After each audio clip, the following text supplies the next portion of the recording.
Welcome back. Welcome back. Hope you enjoyed the lunch. Hope even more that you're enjoying some of the opportunity for dialogue among each other about how you're a part of this story of the progress that we've made and the future that we can still achieve. We're delighted to now move to the third panel.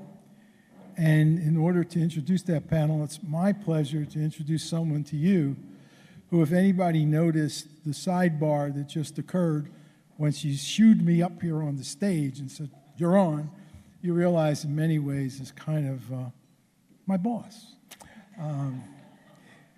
Dr. Ellen Siegel has an amazing history. She has a Ph.D. in Russian history, as I remember it. And so one might ask, why should someone who had chosen that career be now coming up on the stage as the founder and co-chair of Friends of Cancer Research? And it's because she represents a story that many of you and us all share, and that cancer impacted her life. It impacted her sister and her family in a way that she understood the tragedy of cancer and chose to be able to make a difference. She began that difference by service, and she's played numerous roles that I can't even begin to recount for you in terms of service on the advisory board for MD Anderson, service on the National Cancer Advisory Board. She, as head of Friends of Cancer Research, is on multiple programs that are influencing policy today. She is on the board of the Foundation for the National Institutes of Health. And where I say she's my boss is because I sit on the board of the Reagan-Udall Foundation of the Food and Drug Administration, and she has been the chairman of the board of the Reagan-Udall Foundation. So when she says, get up there, I get up there.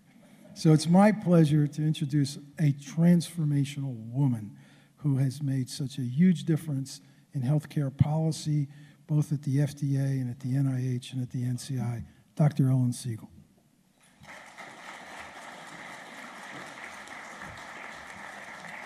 Thank you, Andy. It's actually not true. I'm not his boss. Madeline is his boss and his friend, but I am his good friend and adore him.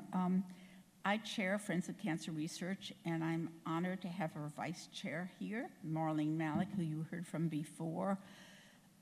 Interestingly enough, Friends of Cancer Research was started 25 years ago when we were both serving on the National Cancer Advisory Board, and Rick Klausner, the director of the NCI, asked me to do something about the National Cancer Act. It was the 25th anniversary. And if anybody knows Rick Klausner, he's effusive. He has 3,000 ideas. And I said to him, give me one. And the one was really the importance of basic research. So I recruited Marlene, and we started Friends for 1 year. And now 25 years later, we're here. But it was really to deal with the importance of cancer research. And we wanted the politicians to know that the funding of National Cancer Institute happens in their community, that patients in their community are the ones that need help, and that money is distributed, and the science happens not just in Bethesda, but all over. So we heard a lot about the enormous accomplishments of the National Cancer Act. It's been transformational, and without that, we really wouldn't have the cancer programs we have today, we wouldn't have the research, and more importantly, the treatments that are really making a difference for patients. It's very interesting that a Republican president, Richard Nixon, introduced that act, but he did it with bipartisan support and with a deep commitment for research and for the importance of bipartisan work. It's become very sad in Washington, and we all experience it and see how really polarized we are, and it's extremely sad. But there is one area of hope.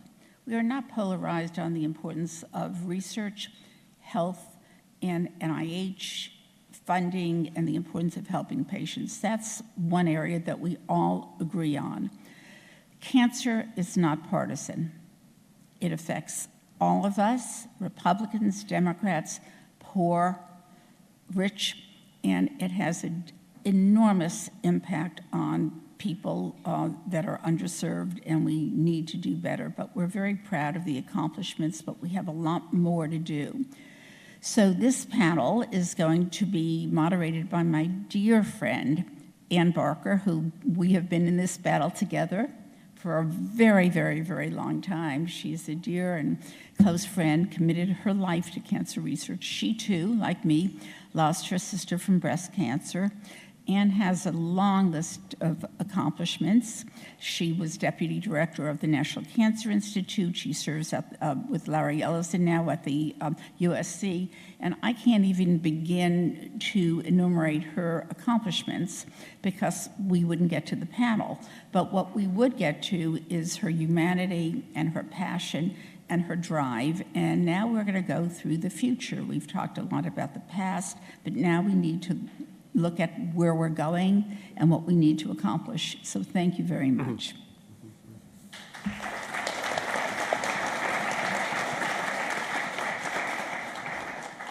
Thank you, Ellen. Truly a transformative individual with no lack of passion. And I have to tell you just a quick story. When I first met Ellen, we met through our common interest in cancer, and I never will forget this because she called me up and said, you know, I don't know you, but I'd really like to know more about the way you think about cancer. And so she said, will you meet me for lunch? And I said, sure, in Washington. So I went into the restaurant, and I said, I'm here to see, Ellen Siegel. And they said, well, let me take you to the Siegel table. I thought, oh my God, she has her own table. I mean, so that was very impressive, I'll have to say. But Ellen and Marlene Malik and Friends of Cancer Research are without a doubt a real gift to cancer research, because many of the policy issues that you've seen and heard talked about here today have come out of Friends of Cancer Research. And it's been my pleasure to be on the board since it was founded, and it's really made a difference. So I want to thank the organizers for inviting us, and I really am looking forward to this panel, and this is essentially the future of cancer research, how we might change it. And I want to make very clear we're interested in changing it for the better. So we're going to be talking today about the future. And I'm not sure if our other two panelists are coming up on screen. There they are. Welcome. We can see you well, and I'm going to introduce everybody first, but I want to make a couple comments about this panel. I think Mark Twain actually said this first, making predictions is hard, especially about the future. So that was not Yogi Berra, which he's given a lot of credit for that, I think, but it actually was Mark Twain. And I think we are I was listening today very carefully, I think we are at an inflection point in cancer research and the overall conquest of cancer that was foreseen by the National Cancer Act. And I would argue that we are in about the same position for different reasons that President Nixon was in 1971. Why do I say that? Well, we've had a long history now of a lot of accomplishments, and we find ourselves in an area and at a time where the opportunities have never, ever been more profound. It's staggering, as you'll hear from our panelists today. And there are resource issues that were very much on the mind of President Nixon in 1971. I mean, when you have this level of opportunity, and cancer isn't the only disease that we have to worry about, obviously. There are lots of others, as well as infectious agents like COVID-19. So our questions, I think, today are going to deal with, at this inflection point, how do we go forward and make the most out of what we have gained from the National Cancer Act, which is unbelievable, as you've heard. I loved the first panel this morning, when you have 3 Nobels who are still thinking what they're going to do next, as this panel is. It's pretty exciting. So the other thing that struck me when I was asked to do a TED Talk on, can the government cure cancer? That was my question that I was given. And I went through the whole thing, and then, you know, I didn't actually address the question of can the government cure cancer until someone stood up and said, Dr. Barker, you haven't said anything about whether the government can cure cancer. And I said, well, no, the government can't cure cancer. But the resources that are provided by the government and the convening power of the government and the issues that the government can bring forward actually can certainly enable the brilliance that we have in our scientific communities to cure cancer. And I think we've seen that play out, and we have that opportunity again. And the other thing that struck me, if you've read the history of the National Cancer Act, that we had just put a man on the moon. So Mary Lasker reasoned if we can put a man on the moon, we can cure cancer. And we just put a whole bunch of people in space, right? If you're a billionaire, you can go to space. So, you know, we're kind of there again. You know, we're putting average, you know, pretty, well, those aren't average people, but, you know, we're putting people in space now, and we're talking about going to Mars. The similarity just can't escape us. So somebody else should write a book on maybe the new 1971 Nixon Cancer Act 2.0. So let's get started. Let me introduce our panel, and I want to say one thing about this panel. I know them all, and it's interesting that all of them are people who think outside the box. They are pioneers in their field. They challenge dogma, and many of them, all of them actually, are passionate to a fault about this disease and how we can change the future. So I'm going to start with Dr. Stephen Hahn, who's on camera, and he is the Chief Medical Officer of Flagship Pioneering. That will give you some sense of what he's doing now, but he's actually in the preemptive space in terms of cancer. I mean, he's thinking now about how do you actually do more upfront about cancer. He was the 24th commissioner of the FDA from, I believe, around 1918 to 2021, something like that. And before that, he was at MD Anderson, and there he was the chief operating officer for some time. I know him best because of his work in radiation oncology and because he's an extraordinarily thoughtful, compassionate, and very, very smart physician. So welcome, Steve. We'll get back to you in just a minute. I want to now introduce Dr. Will Lee, and I've known Will for a long time, but he is remarkable in that he almost single-handedly has brought something to the fore in cancer research that was actually studied under Judah Folkman, and it's one of the transformational kinds of things we have learned about cancer. Cancer can grow its own blood vessels. Who knew? And so Will wisely founded the Angiogenesis Foundation several years ago, and he was the founding director of that society, and has made a huge difference in what we know about what can happen with cancer and its blood supply. And if you think about this, you know, this is one of the most important aspects of cancer. I mean, essentially everything that you see and everything you think about in cancer is somehow influenced by angiogenesis. So he has a new book. I read it because I'm always one of these people looking for more health in my life, and this is the name of the book is Eat to Beat Disease. I saw it out there, so if you want to, sweeten the pot here for, you could go out and buy a copy, I guess. So he also actually is known for thinking about how you starve cancer. So we'll come back to that. And I think that's an interesting concept because one thing about cancer, and we have known for decades, is that a lot of cancer is caused by poor nutrition. And we haven't really done enough about that. Next is my colleague and friend, Dr. Mauro Ferrari. He is affiliate, first of all, he's a polymath, I should tell you. He's trained in engineering and mathematics, and he went late to medical school, and he's a polymath, from beginning to end. He's now at the University of Washington as an affiliate professor. He's a serial entrepreneur, loves to take things from the lab into patients, and he has real passion about cancer for personal reasons, as we all do. He was previously the president and CEO of the Houston Methodist Hospital Research Institute. He is an expert in nanotechnology and was of great help to me at the National Cancer Institute and Dr. von Eschenbach to help us to plan our nanotechnology initiative and put it on the ground. all those years ago in 2004, and it's really made a difference. So I have thanked him many times for that. Last, but certainly not least, is my longtime friend and colleague, Dr. Larry Norton.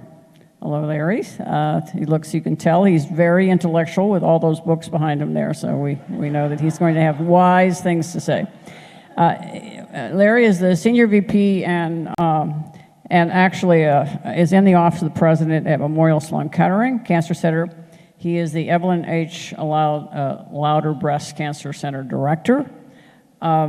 He actually is somebody I've known for a long time because we have a common interest in the mathematics of cancer, and he'll say something about that, I hope. He's also, because of his work in the mathematics space, he is known for the Norton-Simon model of cancer growth, and essentially that's helped us to understand how to treat cancer better, because all cancers don't grow the same. You know, small tumors actually grow faster than large tumors. And so knowing this has helped Larry to actually help us to build better regimens for cancer patients. And so I'm going to start with Larry. And yeah, so this sets the bar pretty high, right? So I want to know, Larry, what you think is going to really, in the next decade, going to change cancer research and cancer as we know it for patients. Well, first of all, it's a great honor to be part of this panel. I'm sorry I can't be there in person, but I'm delighted for the invitation to join this panel, and thank you, Anna, for the introduction. We discussed before, those of us on the panel had a call before, and I think there's a certain concept that I think we all sort of share, which is that we have lots and lots of pieces of the puzzle lying on the floor in front of us, or on the table in front of us right now. Because of the National Cancer Act, because of the funding of the National Cancer Institute, because of the cancer centers, because of the development of science, because of the evolution of science, we know lots and lots of pieces about what makes cancer tick and how to treat it sort of properly. I think the thing that we're not very good at is getting those pieces together into one big picture. Some of this is just historic. Some of this is just because of our training. Steve and I were talking earlier about in academics, you know, you get your kudos from learning more and more about less and less in terms of actually digging into certain topics. That there are relatively few people that are experts in looking at the big picture and putting the pieces together. Most of us, you know, don't understand each other's area of science even to that degree. The people who are doing mathematics certainly don't understand molecular biology. The people doing molecular biology don't understand clinical medicine as well. Clinical medicine people are, you know, have their own subspecialties in terms of, you know, drugs and surgery and imaging and so on. And we all get together and we all like each other. Matter of fact, I think that's one of the major things that the National Cancer Act has accomplished, is created a community. And the cancer centers are an example of that community where we all get to know each other and work together. But we don't necessarily speak the same language. And because we don't speak the same language, we could be actually studying the same problem and not recognizing that. And I think a very good example of this is what we're seeing now with the excitement around artificial intelligence and machine learning, which is computer science with a little bit of mathematics, and I think could actually benefit from a lot more basic mathematics actually in that field. Because now we're seeing that artificial intelligence, machine learning is getting into all of this, getting into pathology with digital pathology and in image analysis, even in drug design, and it shows that there are connections between our various disciplines that actually make a whole lot of sense and that can be glued together into a bigger picture where what we learn in one area could help us learn from another area. And there is actually a science that's called convergence science. There's a philosophy of convergence. And I think that the biggest changes are going to happen by the convergence of various fields. And I haven't even brought in like you know, digital medicine, patient-reported outcomes, revolutions in that field as well. Bringing this all together in one big picture, I think, is really what's going to make the difference.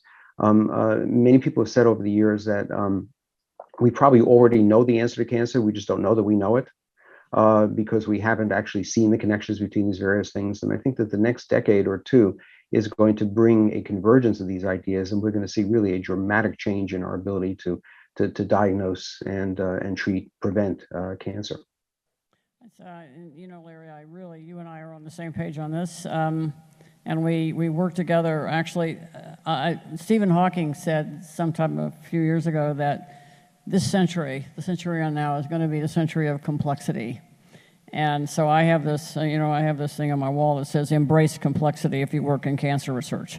And you're right, we have lots of pieces, and the parts actually are part of a complex system. So I'm going to come back to that. Steve, I want to come to you with the same question. We are seeing this absolute just transition in terms of advanced technologies. Imaging is one of those, but so I really just wonder what you think about, what is it that you think will be most important to change cancer research for the better in the next decade? Well, thanks, and it's great to be here. And again, really, I want to echo what Larry said. Just appreciate the opportunity to be here and be part of this incredible group of individuals. So the National Cancer Act and the investments that we've seen in cancer biology, basic science, translational research, I think one of the key aspects is not just the advances that we've seen in cancer, but with other diseases. And I'm going to argue here that the investments that we've made in biology and understanding the basics of biology and the genomics, et cetera, of cancer have led to our understanding of DNA, RNA, et cetera, translation. And I believe we wouldn't have had mRNA platforms that would have led to two of the most successful vaccines that we've seen and really helped us move forward in COVID. So to me, this investment we've made, the science that we facilitated provides hope. And I love the tagline underneath the 1971 to 21, bringing hope, because I think that's what this is about. So this era of biology and biotechnology, I think, is going to open up a whole new approach to diagnostics, imaging, therapeutics. I agree with Larry 100%. The data are the key component here, and how we pull this all together, how we make sense of it, how we make these connections is going to be of primary importance. And it'll be complicated, but I think by necessity it's complicated because there's so much heterogeneity out there in disease and in cancer. So I think that's number one, and it will help us draw conclusions, generate hypotheses to test in the clinic, et cetera. That new frontier is here. For example, we're using machine learning and artificial intelligence to predict kind of what the next pathogens are going to be as they emerge throughout the world. And I think we're going to see more of that. We just have to be clear about how we do that and have a very structured approach that allows us to investigate but make sense of the data. I'm going to ask the question, what if we're entering a world where cancer can be diagnosed very early, perhaps even before it's visible on a scan? Biology and science have enabled us to do that. It's within our reach. And this opens up whole new avenues of research in diagnostics and imaging and in therapeutics. And imagine that situation then being extended to other diseases. What if we could diagnose Parkinson's disease, hypertension, cardiovascular disease, other diseases before someone comes sick? We will solve so many problems, prevent so much morbidity and mortality. And again, this is within our reach. It wouldn't have been done without the investments that we've made in science and in biology, and if we weren't in this biotech era. And again, it's going to be a matter of getting the data together, understanding how to put it together, making those connections that Larry pointed out. I want to make two other comments. One is we're also going to have to think about new approaches to interventions if we approach diseases early. And I'm so glad Will is on the stage, because I believe that we're going to have to really look at the issue of nutrition, supplements, other interventions, and really apply scientific rigor to that. Take them through the process of scientific investigation and make sure that we have the regulatory framework in place that, number one, allows us to draw valid scientific conclusions, but also doesn't slow it down so that it takes us 20 years to develop these interventions. And my last point is, we learned from COVID that perhaps many of us, and perhaps the most vulnerable, have fallen behind in cancer screening and cancer identification. And ironically enough, those who benefit the most from science might be those who are most mistrustful. And so I'd say, in addition to all the things that we have to do to push science forward and to translate that into the benefit of humankind and identify disease early, we really have to make sure that everything that we do for the advancement of science and the treatment of disease is available to everyone, including those who are most mistrustful of us and those who have the least access to care. Thank you, Steve. I really think that last point is so critical. I had a good friend once who reminded me every time that I saw him that if we, in fact, apply advances in cancer research unequally, everybody loses. And in fact, that's true. So I'm going to, Mauro, I'm going to turn to you next to ask you from your various disciplines and the way you think about cancer, what do you believe, actually, knowing you, is going to actually change cancer research and cancer for cancer patients in the future? All right. Can I shake it up a little bit? Okay. Respectfully and lovingly. We need theory. We need math. We need definition, because we don't even agree what it is that we are fighting. And we need technology platform. And all of the above, not in a way that is antagonistic to what has been biological cancer research. That is, of course, is necessary, is fundamental. But these four additional pieces are every bit as key to get into the other side. Changing cancer the way it is today for the better in a way that will bring to a true resolution. Let me give you an example, if I may. All right, so if you're looking at the history of therapeutic intervention against cancer, the drugs that we have, the therapeutics that we have, be they chemo or bio-based, if you inject them in the bloodstream, as we do with our patients, the percentage of the drug that will actually reach the tumor is very, very small. 1% if you are lucky, and that's on a good day. And of course, if you are reaching whatever you are reaching with an intent to kill, with a cytotoxic agent, for instance, if the stuff goes someplace else, then you're going to be hurting something else. And the balance between beneficial effects and adverse side effects that you don't want goes against what you're trying to do. Now, we have, in the history of cancer research, discovered agents that are more and more and more specific to the cancers that we want to treat, to the cancer cells. And of course we have to do that because we don't know how to steer the therapeutic agents that we are injecting to the right place. We already know that 99+% of what we put in is going to go in the wrong places. So of course we need to work on specificity. We did that by going from chemo to, of course, small molecules, to biological molecules that have a recognition capability. And through that process, we have learned so much about cancer biology that it's just been wonderful. But we still have the problem of balancing out the beneficial and the adverse effects. And now keep in mind that killing cancer cells is very easy. Killing any cell is very easy. You can get a drop of water from your tap, no matter where you are. It's not a statement about the quality of water. I mean, it's very easy to kill cancer cells, but you need to get the stuff in the right place. So the example that I was talking about is, and the paradox that we find ourselves in, if you come from a different world, such as myself, from the world of math and engineering, you're looking at this, is a problem of transport, is a problem of mass transport. How do I get the right stuff to the right place and make sure that certain sanctuary parts of the body that you don't want to hit are not damaged? How do you do that? Well, you know what? This notion of the specificity of the intervention really boils down to how your therapeutic agent interacts with a very tiny, minute piece of biology that you want to hit so that you can generate certain things downstream in the cancer cells. That is the last part of the journey.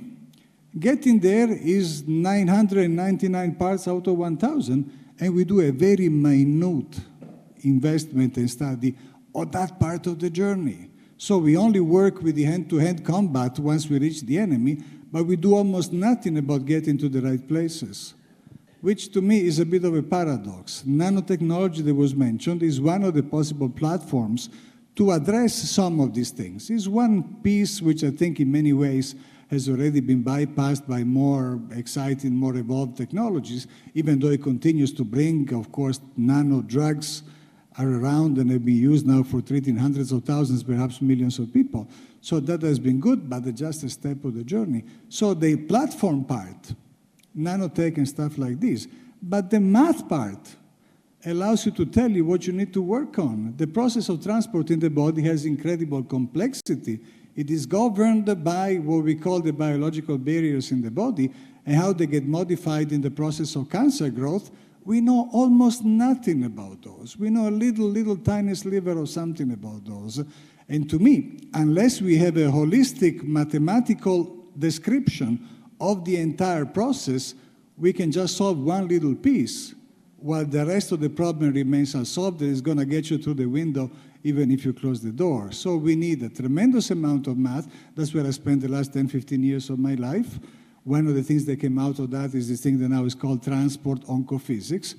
But the flip side of that is that not only can give you better interventions, but it helps you with definition. What is cancer? You know, what is cancer is a big question, right? We have the famous hallmarks, tremendous breakthrough, incredibly deep science on understanding what cancer is. But that's a descriptive, of course, rendition of what cancer is. If you have a comprehensive theory, in physics we call them a unifying principle of something. All of a sudden the various pieces make sense in a more holistic sense. And not that I'm going to be advocating that there is or that we will ever find a master equation of cancer. That is probably a pipe dream. That probably is never going to happen. But by seeking one, we are going to be able to pose hypotheses that with the right instruments, we are going to be able to then answer and discover more breakthroughs on the science side and the clinical side. And that's my story. So I agree with you, right? So you understand that Mauro lacks enthusiasm for this issue, right? So he's actually on the same page with Larry in terms of this overall integration of other types of science into oncology. And I'm going to come back to that because I think that is one of the revolutions that we are just starting, and it's going to be transformative. So I've saved Will for last. And why did I do that? Well, because if you read Will's book, what you will find out is despite his enormous contributions to cancer research, basic cancer research, in this space of angiogenesis, he writes about the state of wellness, and he writes about the state of the human, if you would, in terms of cancer and how, and other diseases actually, and how you can actually take this kind of information, say angiogenesis, and use it for your own being, your own well-being. And so I think I might know the answer, but I'm not sure. So I don't know what he's going to say. I'm really curious. But Will, what do you think will be the major change that could occur, hopefully will occur as you see it, in cancer research and cancer that would change the future of cancer research and cancer? Well, first of all, I think that recognizing what the National Cancer Act allowed us to do over the last 50 years is to dive deeply into that complexity to generate the bits of information that now we need to aggregate back together. And that is to, in part, to answer the question, why do we get cancer? Now, what's interesting about that is we have also begun to identify the common denominators across different cancers, rendering this disease from this perception of a series of organ-specific predators that are out to take us out to actually understanding that these are normal cells that have gone awry. Now, those pathways of normal cells gone awry is more than the cell, the cancer cell, but the microenvironment, which has then led us to understand more the human as a whole. Given the fact that we know that mutations, genetic abnormalities are part of the cause of cancer, and our environment plays a substantial role in it, including our diet and lifestyle, one of the questions that I think the future is going to bring up, and we're going to address, is not why do we get cancer, but why don't we get cancer more often? And if you think about it, on average, the human body makes 10,000 genetic mistakes every single day, DNA errors, and yet we don't develop cancer every day. When we fill our car with fuel, for those of us who still drive a car with gas, I always ask, do you stand upwind or downwind of the pump? And when people scratch their head, I say, if you smell the fumes, you're breathing in solvents that actually can cause genetic damage. So one of the interesting things that have come out of the angiogenesis field where I started was the idea that, in fact, the body has incredible health defense systems.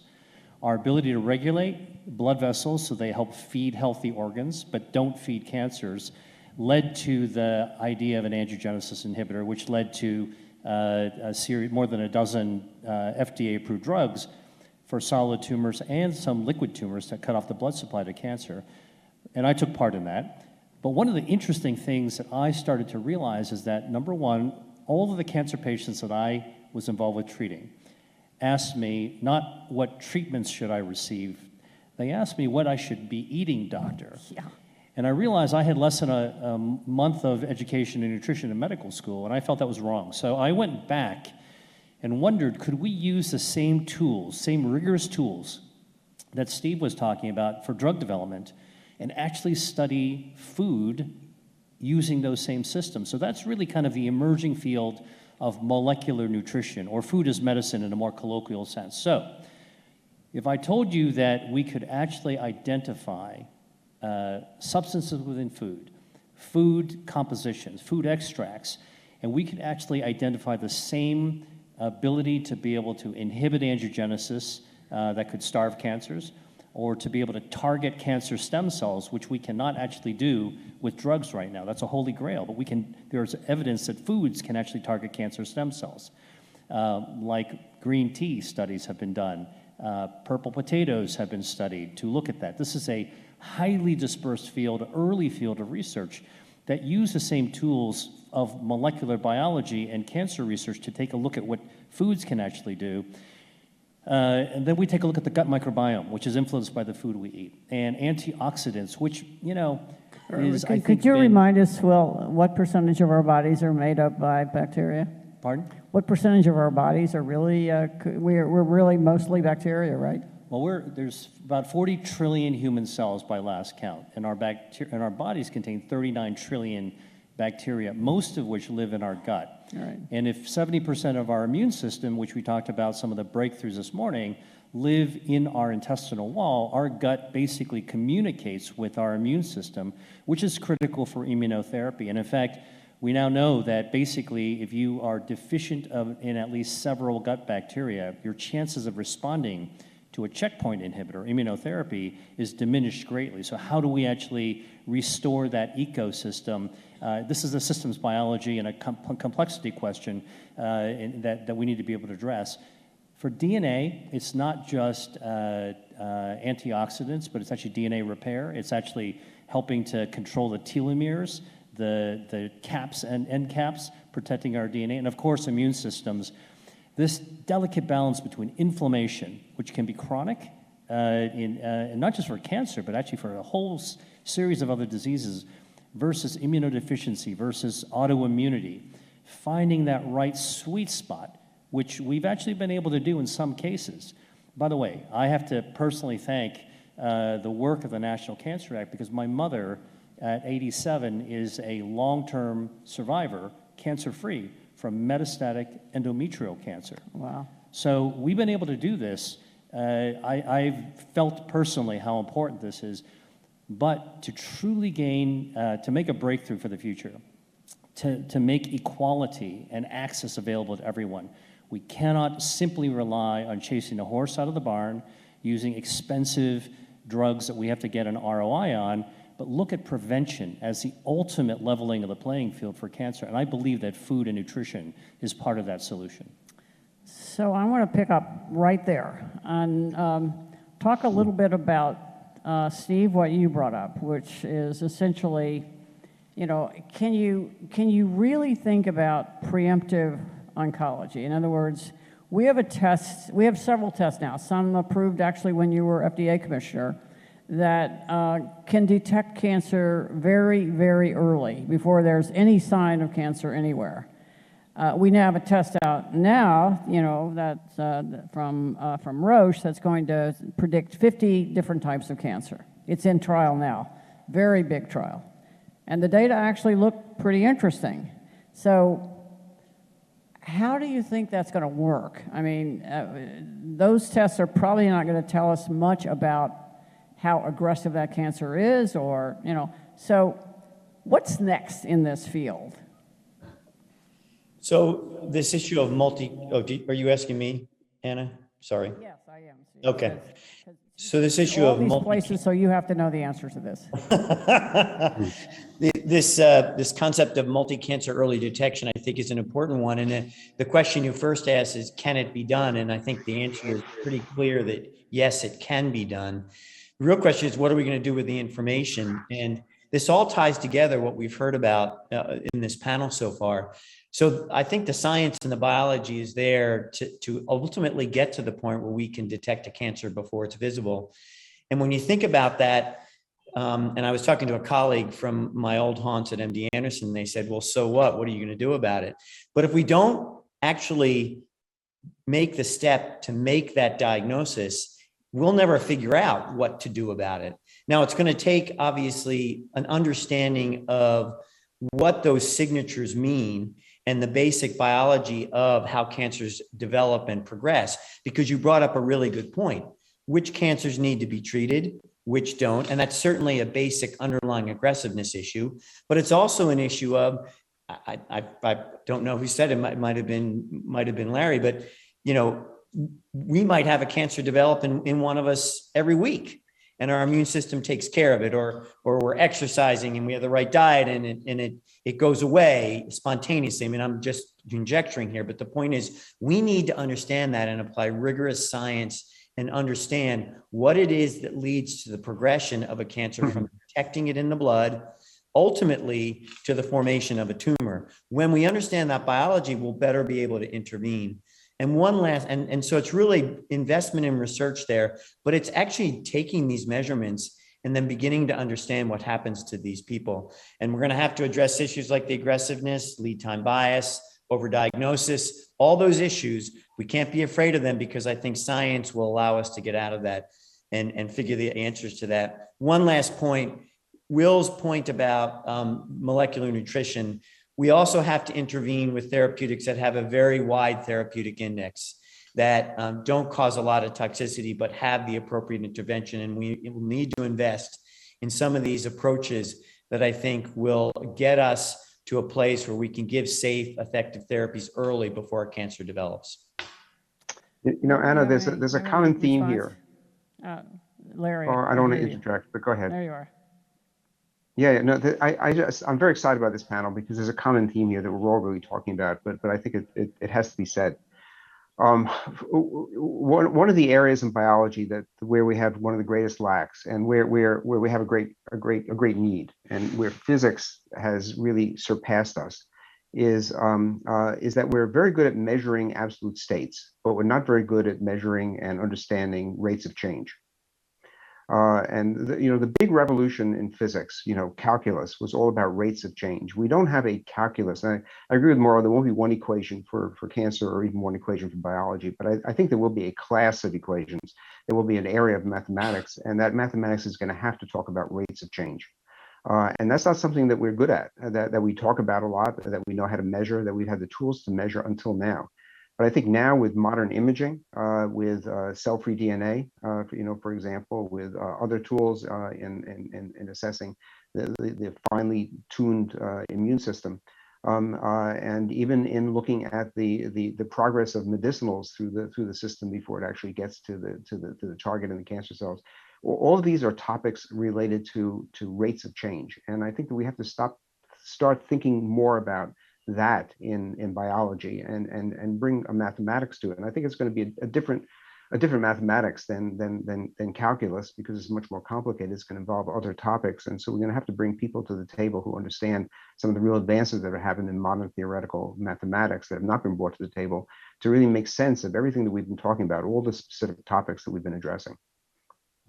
So I'm trying to think through a little bit some of the things we heard this morning.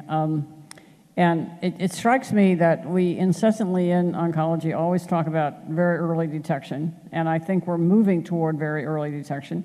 I'm not quite sure we know what to do with it when we find it. because it's going to be interesting because patients will want interventions. If they think they're going to get a cancer, they're going to want some kind of intervention, and it probably more than genetic counseling. It's going to have to be something substantive. So that's an issue that I think the cancer world has to deal with.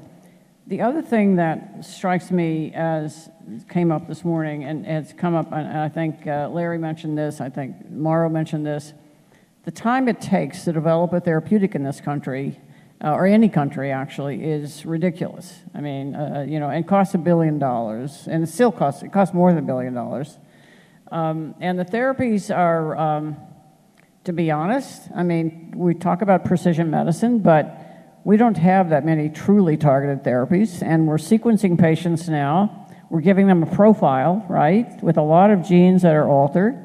But then we have to go and pick something off the list where we've had some success, maybe. So how do we bring that, because we have two sets of problems here. One is preventing cancer, obviously, or detecting it early enough that, we really can do something about it. And I think that's right on the horizon. But I honestly think our biggest headache and our biggest problem is going to be how we develop the therapies that we need for patients right now. Mauro. Can I take a little bit of that? Combining your great question here and the observation that Larry put forth a second ago. Now, going back to this notion of transport oncophysics. So the definition is, you look at cancer, what is cancer? Cancer is, starting point is, the hypothesis is, if you will, cancer is a proliferative disease of mass transport dysregulation. It's at multiple level. The transport dysregulation can be cellular, subcellular, tissue level, organ level. They are all connected anyways, and they are all mediated by disruptions in biological barriers, which are the vehicles through which you change the rates of transport into different parts of the body, if you will. Okay, so that's the definition. Once you have a definition, and of course it's not going to work for everything, but it's going to work for a certain number of things. At that point, then, you define an envelope that says when I hit that envelope, is a multidimensional envelope, that's the point where I get a certain risk level that corresponds to the likelihood of developing a disease that has a certain degree of aggressiveness, and that's where you want to start intervening. Of course, that's the framework of this, and is all driven by mathematics. But now, coming to your question, how do we make sure that we can move things to the right way? Well, transport is governed in the body by passive mechanisms, by active mechanisms, but the laws of physics are the laws of physics. If you go back to those, you develop, like engineers would, considerations of design that are like those that engineers use for making helicopters or planes or boats or whatever it is. You can start to look at ways to concentrate what you inject in the body by making changes to your therapeutic agent that have to do with the physics of transport. So by making those small modifications, you can concentrate preferentially in certain tissues, and some of the tissues that are easiest to reach, obviously enough, would be the tissues of the, say, reticuloendothelial system, the filtering parts of the body. So not everything, not the brain, but I can do pretty well in the lungs, in the liver, and of course in other parts of the body. So coming back to your question is, if we go with this discrete approach, that is, of course, what molecular biology does, either you have a pathway or you don't, either you have a variation or you don't, you have a certain number of them and there is no in between, so every time you have to hit something new, you have to come up with a different drug, and it takes you billions of dollars, and it takes so many years. Look at the physics approach and the math and physics approach. You define your design parameters for the drug that you are developing, the therapeutic agent you have developed, with some degree of variability in each of the components.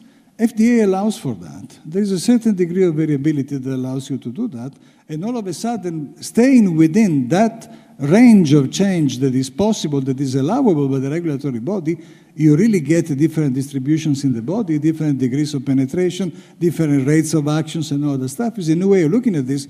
Is no longer discrete as biology has to be. Is continuum, but is discretized in a way that the regulatory agency will approve. So it's an entirely different way of looking at things. Yeah, so, we're going to come back to this and probably toward the end, but Larry, myself, all of us have actually worked when I was at NCI and since on, and Phil Sharp brought it up this morning, how do we in oncology begin to enable the convergence of disciplines? how do we bring physics, mathematics, engineering in to help us to understand? You do know that you're all three-dimensional creatures, right? Walking around, and everything is going on in your body in real time. It's all dynamic, all the time, 3 dimensions. Now, how do we study cancer? As you heard from Larry, we've been studying the parts of cancer, and as you heard from David Baltimore this morning, it's important we continue to study those parts. It's continue that we understand the fundamental nature of this disease. However, we are at an inflection point where we need to bring these other disciplines in, and we need to welcome them in, and we need to set up a communication system so that biologists and physicists and engineers and mathematicians actually begin to respect and understand each other. And I had some experience with that. When I was at NCI, we set up something called the Physical Sciences Oncology Centers. Most of the people you see in the country that work in that space actually trained in those centers, and they will tell you this is a very tough barrier for us to overcome in oncology. But oncology, as you heard from Phil Sharp today, is information. Cancer is information. It's digital. It's essentially just like your computer. There's 2 kinds of information in your computer. The digital information, which is in you, it's DNA, right? That gets translated.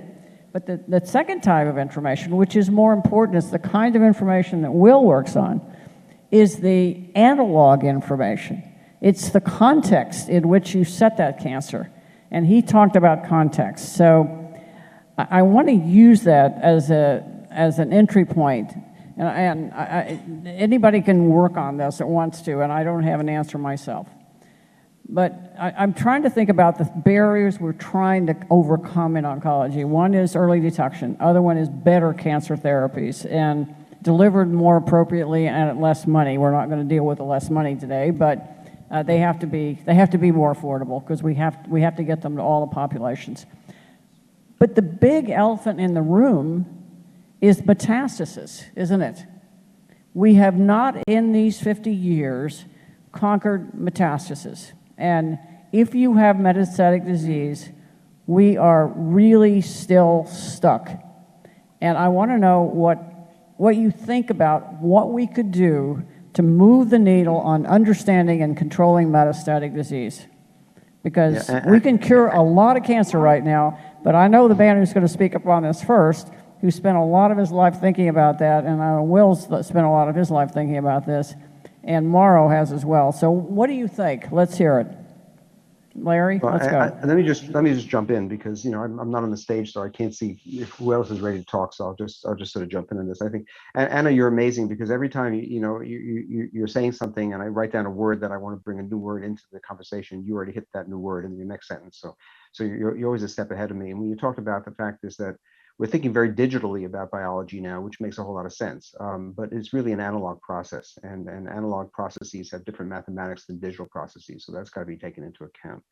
But there's one thing I'd like to just throw into our thinking here, which is we haven't really touched on yet. There's actually 2 things that I hope we'll get to the second one a little bit later. But it's about monitoring. When you think in internal medicine, if I have a patient that has high blood pressure, what I do is I measure the blood pressure, I give a pill, and I see if the blood pressure changes. And if it doesn't change, I either give a higher dose or I change to a different kind of medicine. And eventually I find something that lowers the blood pressure, which lowers the incidence of heart attacks and strokes. And we don't do that for the most part in oncology. We have very, very gross ways of telling if our drugs are going to work. It's got to shrink enough that we can actually see it on an image, where we should be able to tell what's happening really in real time. And the same thing, it goes in the prevention space, the relationship between food and the microenvironment in the gut, and its relation to the immune system. We've got to get better at measuring things that are of clinical relevance or clinical importance, and of actually trying interventions and seeing if they change those intermediate markers before the ultimate happens. And that's not something we've spent enough time on as a field. And I think that's a tremendously important growth area. Just one example in cancer therapeutics, if we can measure cell-free DNA or circulating tumor DNA, we should be able to tell in a very short time if a drug is working, and if it's not, change the schedule of the drug, which may be a factor, gets back to kinetics, or add a drug or subtract a drug and go to a new drug and do it in real time, and that way we can get on top of the cancer. Sequences of drugs. I've got a strong suspicion, we're working on Memorial Sloan Kettering, that sequences of certain drugs may make a whole lot of sense. Using one drug first and then another drug at the proper moment, but that requires sort of monitoring. So that's a very, very important area that we need to address. And I think putting into the mix of everything else that we're talking about here, it's part of that convergent science. It's part of convergence is actually doing something, perturbing a system, seeing how it's perturbed, and reacting to that perturbation in a meaningful way. And Anna, just to follow up on Larry said. Yeah, I want to ask you if you think imaging could make a big difference here. Yeah, just going to jump in and say that, we're seeing now reports of cell barcoding being a way of following tumors and monitoring, just like Larry said. So our whole concept of imaging, I believe, and understanding the temporal and spatial relationships of these cells, where they are, where they come from, it's going to change, and it's going to change. And I think as we push the diagnosis even earlier, it must change. So I think imaging will have to be part of this, and it could be called monitoring, it could be called imaging, but whatever it's called, where's the cancer? Where does it come from? What's it telling us about the response to the treatment, its interaction with the immune system? Those answers are there. We just have to be able to detect them and monitor them. And I believe that, we're on the cusp of being able to do that. How about, can you say a couple things about digital pathology? For example, we're all used to, going in for diagnosis. The pathologist is looking through his microscope or her microscope, and that's how we get our diagnosis. But that's changing, isn't it? And what do you think is going to be sort of the next revolution in pathology? So again, I think, we can screen patients, if you will, with these MCED tests, and we can say that this person's at risk for a cancer. We need to understand what would be potentially the natural history of that, but ultimately we need to make a diagnosis. And that diagnosis may not be by performing a biopsy of a tumor in the lung that we see on a CT scan. So we can think of what that name might be, but we have to have ways of identifying, and I think this is the next hurdle we have to have. And again, we see reports in the literature of being able to identify single cancer cells from a very low level and being able to actually look at those and identify where that cell comes from, whether that's from a morphologic approach or from a genetic approach. And again, this going back to barcoding, that's another part of this, because the very simple naturally occurring mutations that are used for barcoding are, again, another clue to tell you potentially where the cell comes from and what part of the tumor it is and where it's located, et cetera. And the environment and the spatial relationships all influence that. So our understanding of that will eventually get us to the point where we can use very simple, I believe, blood-based approaches to make diagnosis. Whether you end up calling that digital pathology or genomic pathology or whatever, I think that's probably the next step we have to take. So this will open up new areas of both imaging and diagnostics. Yeah, Will, I want to ask you a little bit about this, because I think, you can't worry much about metastatic disease unless you know and worry a little bit about what's happening with angiogenesis in terms of how the information, is actually laid down for this kind of change in a cancer, for it to become metastatic. So how can angiogenesis influence that in the future? I mean, are there approaches that we could think about that, might be prohibitive of angiogenesis? Well, it's interesting. The seminal paper that my mentor, Judah Folkman, actually published in the New England Journal about tumor angiogenesis appeared in 1971, the same year that the National Cancer Act was signed. So I think there was sort of this great resonance about the potential of thinking about angiogenesis. I want to talk about metastases in 1 second, but I want to address one of the things first about this obstacles that you and everyone's been talking about. First is more people need to come into the sandbox, yes. The mathematicians, the physicists, the data crunchers. But the second thing I think is we need more sandboxes to be put together as well. So for example, not only do we need to be able to look more deeply and collaboratively within the cancer research field by bringing others into it, cancer researchers could look to how progress made from the National Cancer Act led to the discovery of angiogenesis, the unraveling of the immune process, stem cell research, and how it's propagated to other fields of medicine as well. So, what can we learn in addressing cancer and metastases from ophthalmology, where, for example, anti-angiogenic therapy is the dominant, or from wound healing, where we know that stem cells, and we know that angiogenesis is critical physiologically, but that actually a chronic wound, the vessels in a chronic wound look remarkably like a tumor vascular network as well. So if we can actually go across these vertical silos, we may be able to extract from existing progress or emerging progress to be able to make what we do in cancer more efficient. So as it relates to metastases, not only are microscopic cancers, do they have a requirement for vascularization to be able to be fed by oxygen and nutrients and then to be able to invade, but those same vessels that feed the cancers allow cancer cells to escape. It's not the only way that cancers can spread, but it's one of the ways that cancers can spread.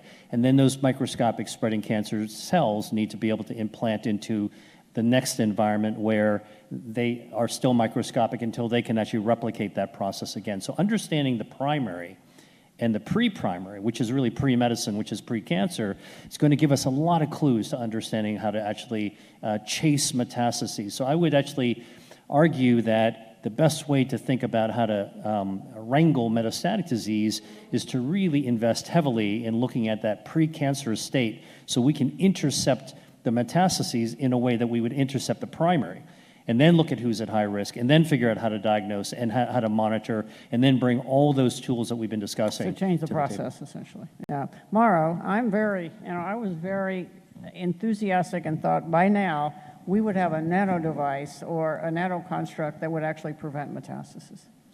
All right. What have you been doing with your time? Okay. All right. Nanotechnology has been happy to join the ranks of everything else ever tried anyway, anytime, anywhere in the history of humankind in being unable to do that, and I think we share that burden. Now, but to talk about metastasis and think that I consider post-nano, an evolution of nano. If you go back to this notion of transport, using that as a paradigm, we can do similar conversations on other modes of physics, if you will. So I spent about 20 years thinking about what makes a lung metastasis a lung metastasis. Are there characters in common, regardless whether that metastasis come from the skin, through a melanoma, through a sarcoma, from a sarcoma, from a breast cancer? The majority of cancer deaths are owed to liver and lung mets. So let's focus on those. Is there anything that is special about them? And going through a bunch of years of work, some of which you funded, thank you very much. What we found is that transport is really different. Mass transport, drug transport, transport of metabolites, transport of nutrients, everything has to do with mass as it comes across those biological barriers is really different. And that is where we started thinking, okay, can we take advantage of those differences to design something that will filter preferentially into the cancer and certain parts thereof that are particularly important, or cells thereof that are particularly important. So one solution that I'm sure there are smarter people out there that come up with better solutions, but what we came up with is this drug that has 4 components. 3 components ain't enough. It's got to have 4 components, 3 of which have to do with transport. It's a sequence of passages that you need to be able to make happen. So 3 of those is transport, is the journey to the point, if you will. And the 4th is actually a cytotoxic agent. Of those three, 1 can be modified in terms of its physical parameters, size, shape, charge, density, all of these things, so that you can design it. And with that, and we published this in Nature Biotech, was it 3-4 years ago, in animal models, which, as we well know, are not the whole story, but are in many ways a necessary starting point. We were able to provide complete cures to a majority of animals that had different mice models that were chock full of lung and liver mets, otherwise would have died. So we were encouraged by that. And again, that shows, if you will, that there may be a different approach that you can take to solve part of the problem. No. If I can make, and again, nano is a piece of the action, it's not the entire story. Nano has done wonderful things, including providing the foundations for the vaccines that use RNA, right, mRNA. Of course, those vaccines require two components. There is the great biology mRNA, and then you got to bring it someplace somehow and protect it when you inject it, and that's all nano, and that in many ways, the vast majority of work done on nanoparticles has come from the program of the National Cancer Institute, talk about something that crosses over. So it is a platform approach, to make reference to what I was talking about earlier on. So this whole notion here of using transport allows you, and a definition of what type of subtypes of cancer you're working at. Right. Those, they are defined by that. Because if I can have a little provocation just for the fun of it, again, lovingly and respectfully, I remember back when I was studying the history of medicine at a certain point, you know, there was this disease that was one of the most prevalent causes of death at the time and in the place, and it was called in French hydropsie. Dropsy in English, swelling of tissue as a cause of death, regardless of whether that was an indication of, I don't know, congestive heart failure or ovarian cancer or failures of the kidneys. It was all summed up into this presentation, which was the swelling of the tissue, and that would be considered cause of death, one of the dominant causes of death throughout history. I am wondering if, as we start looking deeper and using definitions, not collections of phenomenologies, even if they are at the molecular level and very sophisticated, let's look at definitions of what things are. And that will identify subsets of these many diseases that we call cancer. I wonder if this whole notion of one word for covering everything over time will disappear, and my impression is that it will. It is 1,000 different diseases, if not more. Okay, I think that's a good place to transition. I wish we had 2 hours for this panel, because I think there are that many great ideas that to be discussed today, but I just want to read a quick list here. Well, I could say multi-omics, but I could also say genomics, transcriptomics, proteomics, metabolomics. I could go through the entire list, but the point is there's all kinds of sources now of digital information, and we're collecting it all. And we're collecting it on many more patients, but probably not enough. Big data, sort of a whole range of advanced technologies, from imaging to nanotech, and you could go through a long list. Liquid biopsy, a very transformative technology on the, certainly already in process and in the clinic, but with enormous potential. Larry brought this up. This field is going to be dominated by information and artificial intelligence. That's the way it is. Information is going to come together in ways from all the omics and all of that analog information. It's going to produce the data sets, and ultimately the data sets will be converted to information, which will be interrogated by artificial intelligence. So get used to that idea, because you're going to hear more about that. And when Steve was actually at FDA, they led the entire sort of revolution by starting to approve those kinds of biomarkers and diagnostics, and ultimately it's going to be therapeutics as well. So you heard from our panel today a lot about convergent science. I think that's one of those areas that's going to, I think it's the area that's going to change everything.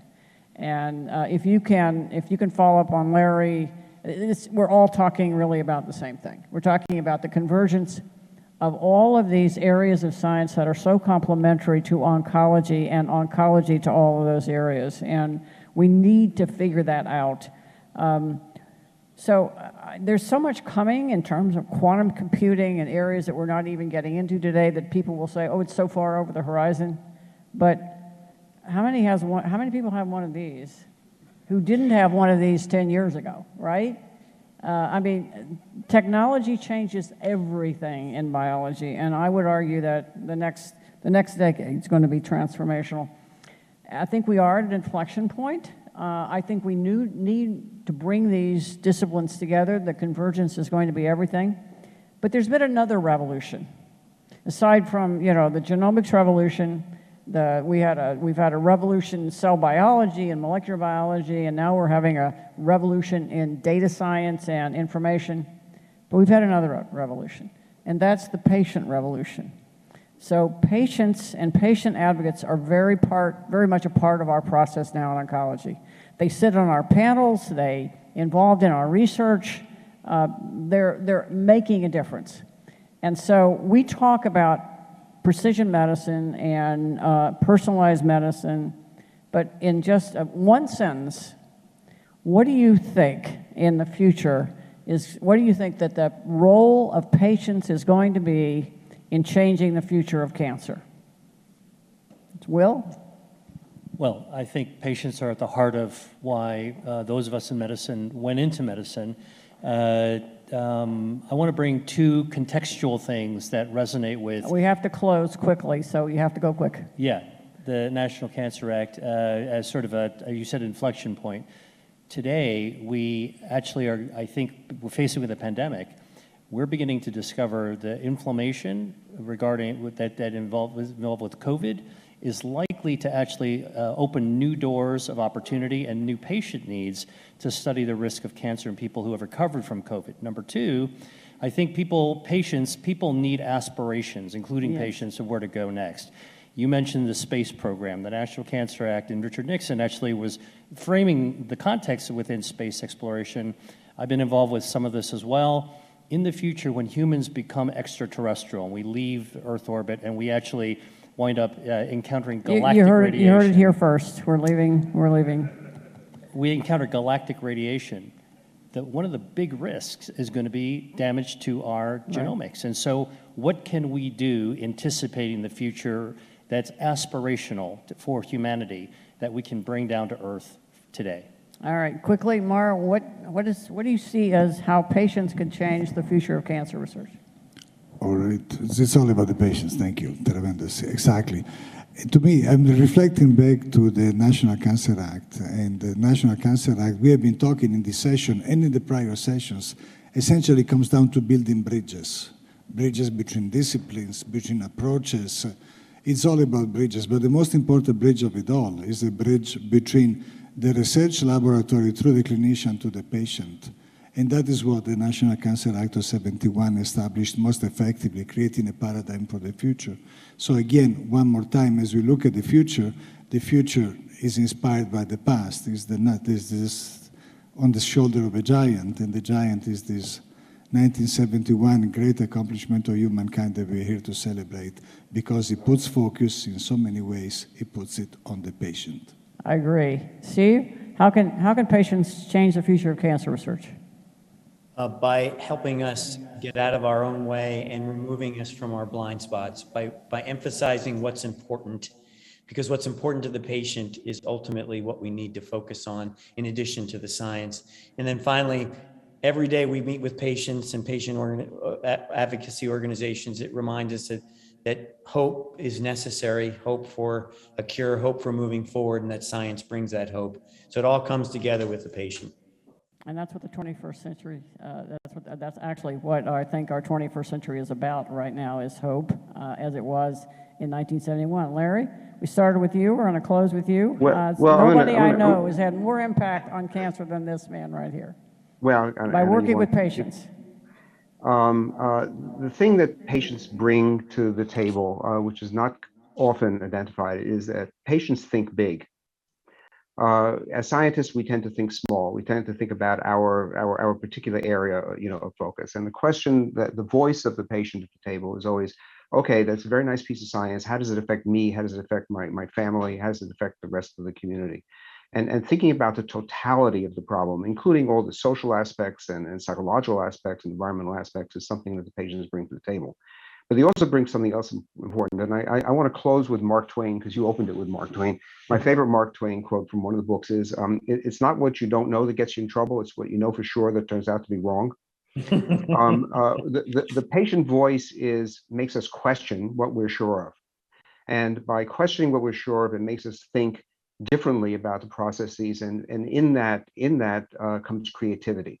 And it all boils down to creativity and what's going to energize us and what's going to move us off to the future and what's going to cure these diseases and prevent these diseases is our curiosity, our imagination, our creativity, and motivating us in that direction, I think, is one of the most important things that patient voice accomplishes. And you'll hear a lot about real-world evidence coming from patients, and it turns out that we're doing clinical trials now powered by real-world evidence. The world has changed in the whole of cancer research for the better, and everything you've heard today says it's only going to get much better in the next decade. So thank you very much, Larry and Steve, Mauro, and Will. You've given us a whole new lease on life, and so we go out prepared to change the world. So thanks to the panel. Thank you.